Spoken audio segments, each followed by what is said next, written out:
Hi everyone, it's Rebecca here again from Featherstitch House. I hope you've had a great week. I hope you're enjoying the prompt so far. We're in week 3 and our week 3 prompt is always going to be a nature-based prompt, and if you've seen my post on Instagram you'll know that today we're going to be stitching a winter tree. I'm going to be sticking with the monochrome palette that I've been using so far. We're going to carry that on all the way through January, so you can either follow along with that or use colours of your choice. But grab all your bits and pieces, get yourself a cuppa and let's get stitching. I'm going to try and keep it really simple this week. So I've got far fewer resources on my table, and I'll show you my creative process in a second, but I just thought I'd show you what I've got. So I've got these two beautiful silk threads that I got from Yarn and Fibre, which is an Etsy shop run by Natalie Stewart, and they are just the most beautiful threads to work with.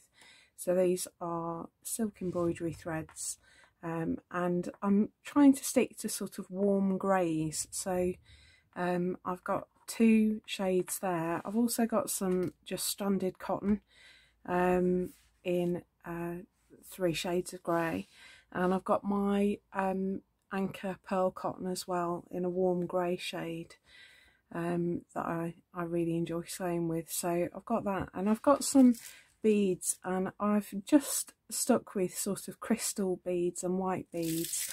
I may or may not use them, I'll see how it goes, but I just wanted some available because I might want to make my tree look a bit frostier, so I've got those handy just in case. So we're on our nature-based prompt and we're looking at winter trees, and you only have to look outside your window to see lots of inspiration. So I can just sew what I see, but I thought I would do something more sort of designed than that this week. I've been sketching out some ideas, and the first idea I came up with was using the ideas that we've used already. So if we think back to week 1, we did those sort of swirly lines like chalk that had been rubbed out on a board, and I thought about building my tree in a similar way, so doing running stitch or back stitch lines. And the idea is that you would start down here at the bottom of the trunk and stitch up and then just curl round at the end, and then do this in different shades of grey to create a bit of depth. The second idea I had was based on a piece that I created this time last year over on my Instagram, where I did a birch forest, and I focused on just the tree trunks of the birch, so I didn't show any branches. And birch trees, the bark is very sort of graphic and stylish, I think, and it really lends itself to an embroidered piece.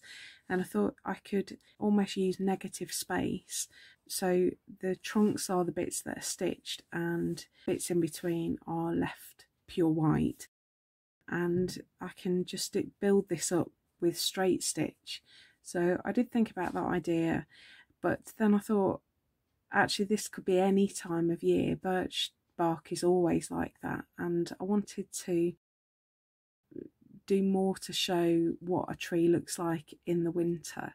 So, and I've done this before as well, so I wanted to try something different. The next idea I had was a more sort of naturalistic looking tree. So I thought about the way that just recreating the way that a tree grows, and just creating this with probably with stem stitch or back stitch. You could do it with straight stitch as well, I suppose, or running stitch, and just creating a more naturalistic looking tree. But again, I've done that before, and I quite like the idea of the negative space that I talked about with the birch trunks. So I went with that idea, and this is the idea I'm going to go with. So what I thought about doing was allowing the stitching of the branches to form a circle. Not outlining the circle, but just having the branches all stopping at the outside edge of the circle. And so leaving all of this space white and building up the branches in different shades of grey so that it naturally forms this circular shape.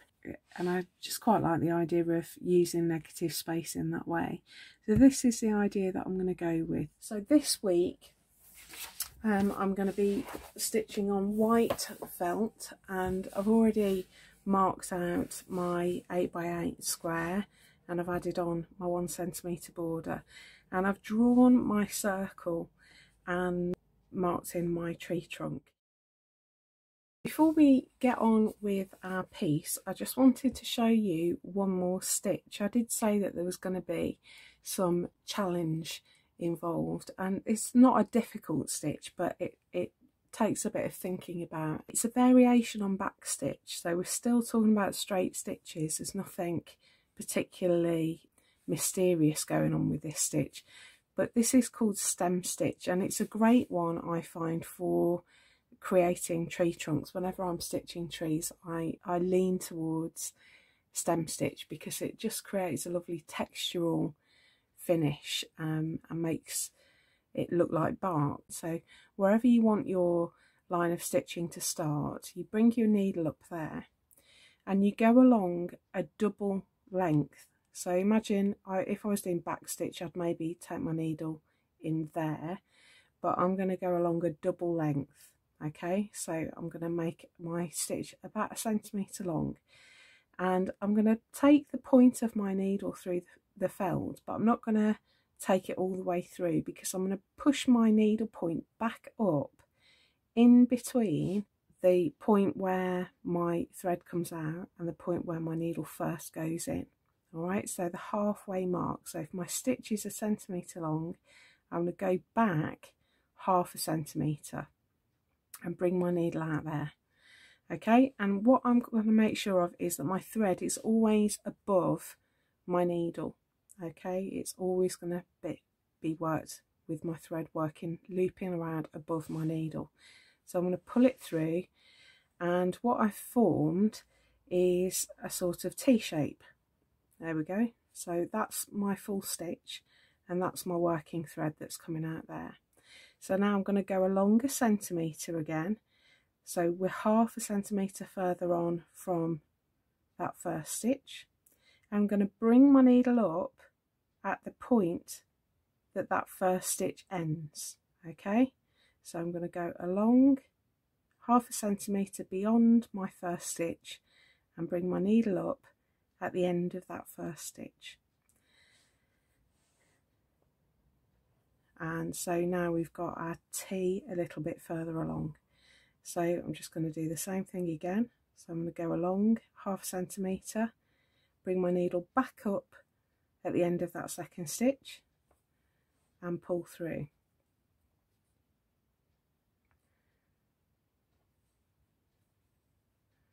And that's basically all there is to stem stitch. Now, what's good about this is that when you lay several rows of this against each other, it gives a lovely sort of knobbly texture.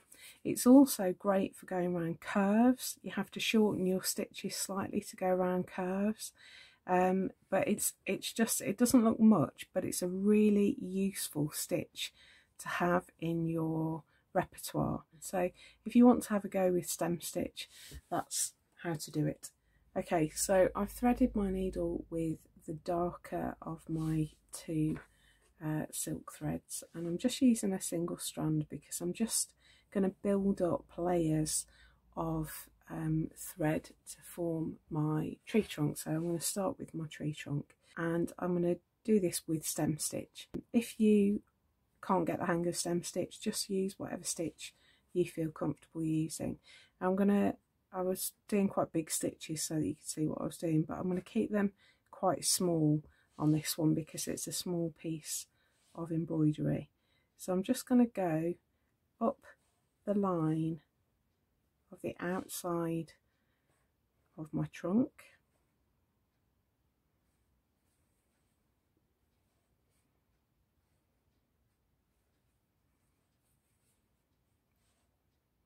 and tree trunks don't sort of stop where the branches form. The tree trunk grows out into branches, so I'm not going to stop just because I've reached the edge of my circle. I'm going to carry on going, and I'm going to form a branch. So I'm just going to take my stem stitch up. If you look at trees as well, they don't tend to be curvy, they tend to be quite angular, where the branches spring off. They don't sort of loop and curl. So don't worry if you get some quite sharp corners as you work your way around, because that is the way trees grow. So I'm just going to watch the way my stitches are lying, and I'm going to work with it. So that's where my branch is going to get formed.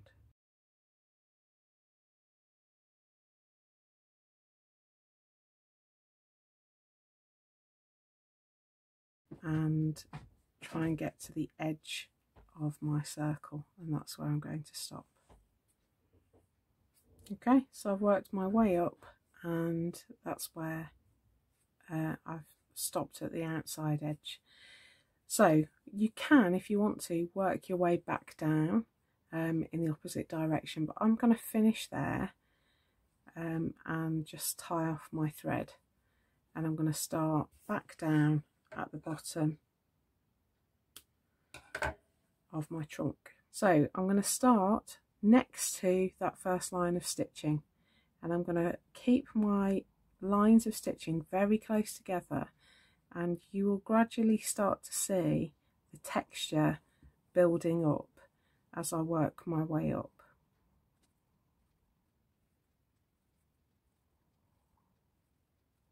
Now if you look at trees, that as the branches get further away from the trunk, they get thinner, so I'm not going to go quite as far up this time. Maybe one more stitch.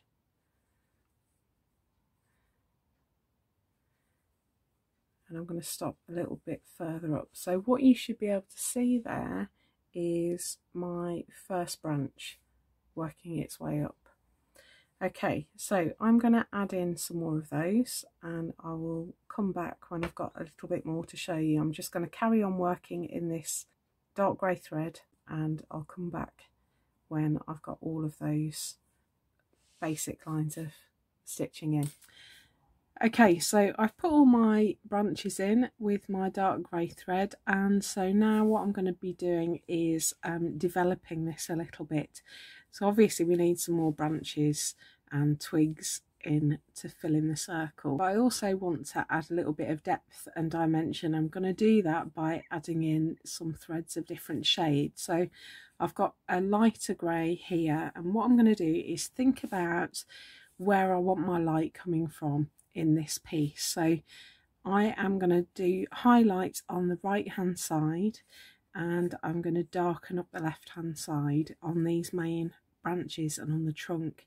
And so what I'm going to do to achieve that is just add in some little bits and bobs of stitching. So I'm just going to put some straight stitches here and there just to add a little bit of texture and a little bit of depth to my piece.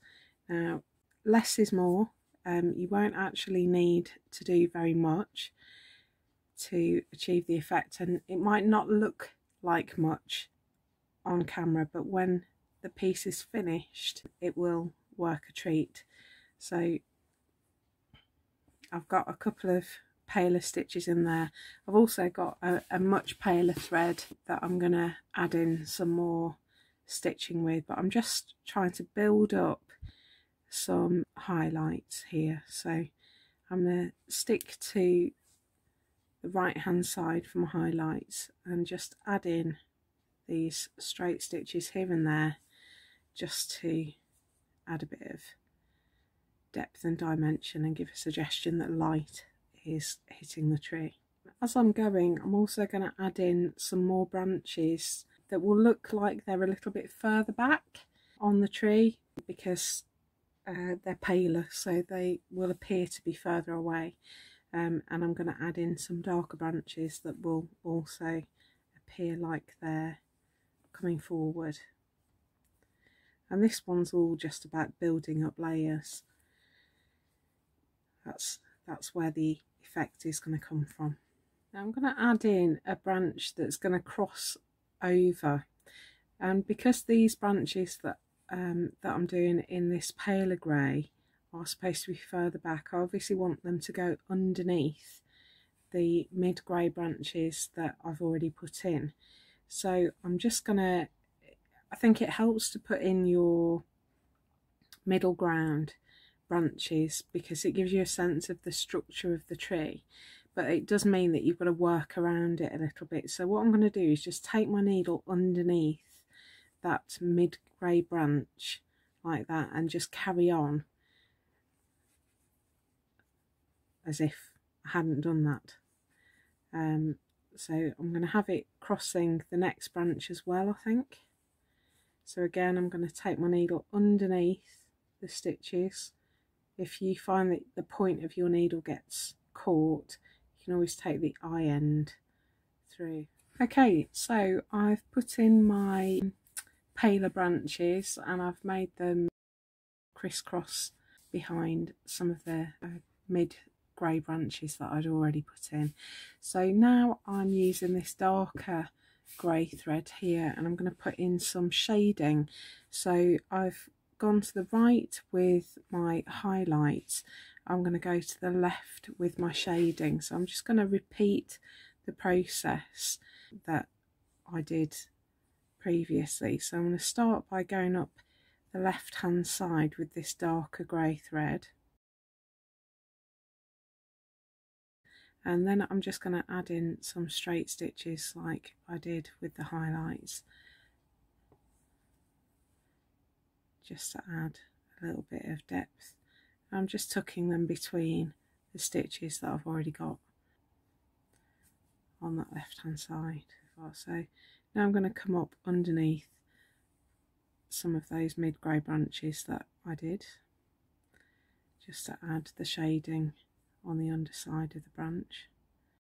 So just like I put in the background branches, I'm going to add some foreground branches in. So let's come off quite low down the trunk here and have one that sort of goes up. Now this time I'm going to go over the top. So with my paler branches I went underneath the branches that are already there.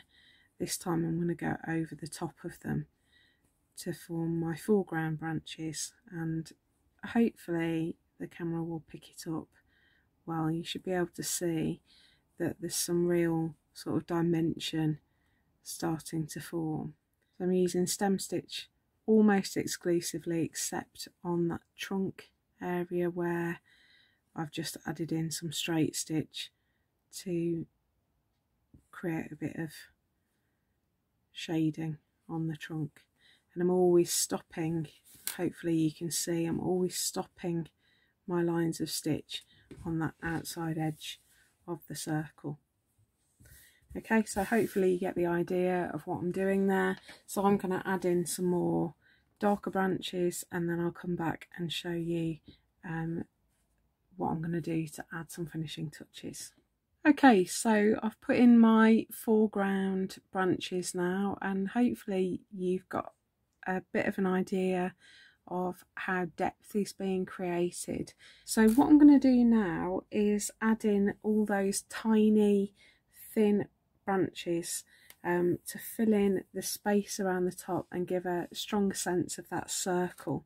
I'm going to use my 6-strand thread here, and I'm just going to use a single strand of it, so really fine, and I'm starting with the dark grey just because that's what I'd been using.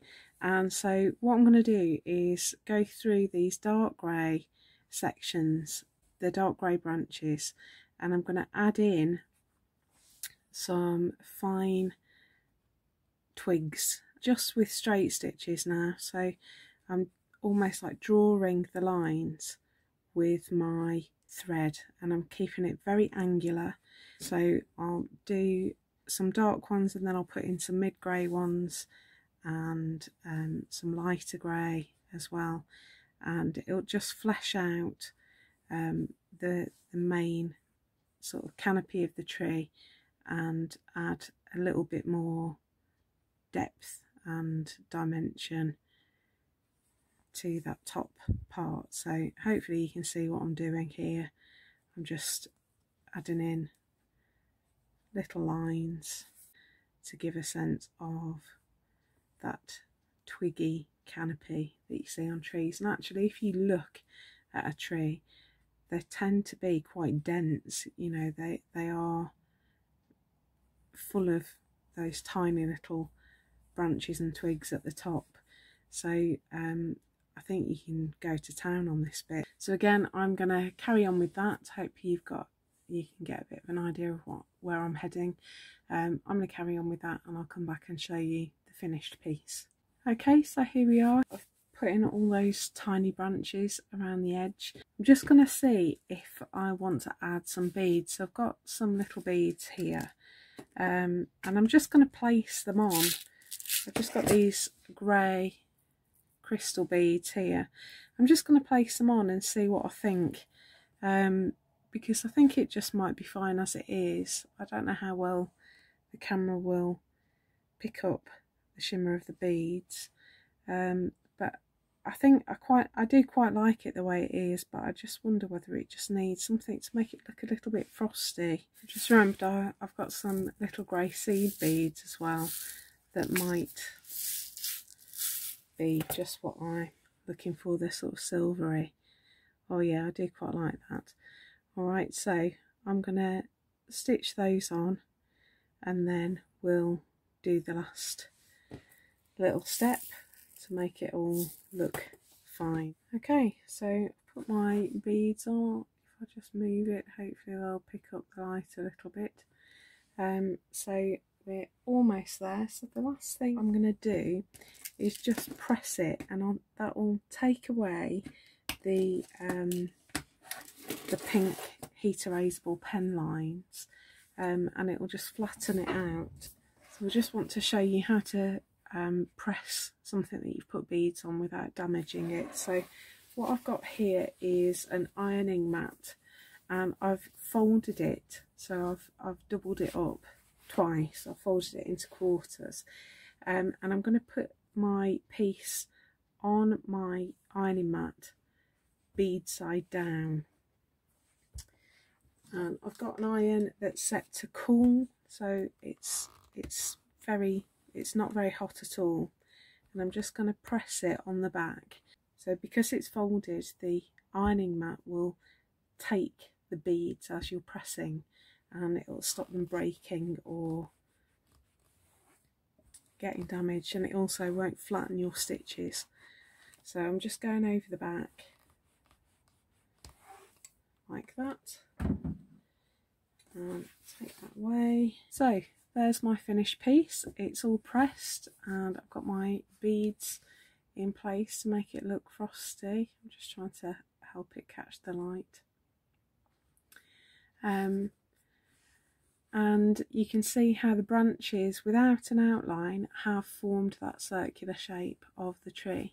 So that's my piece for this week. So hope you've enjoyed making your winter tree, and I will see you next week. Happy stitching, and I'll see you next time.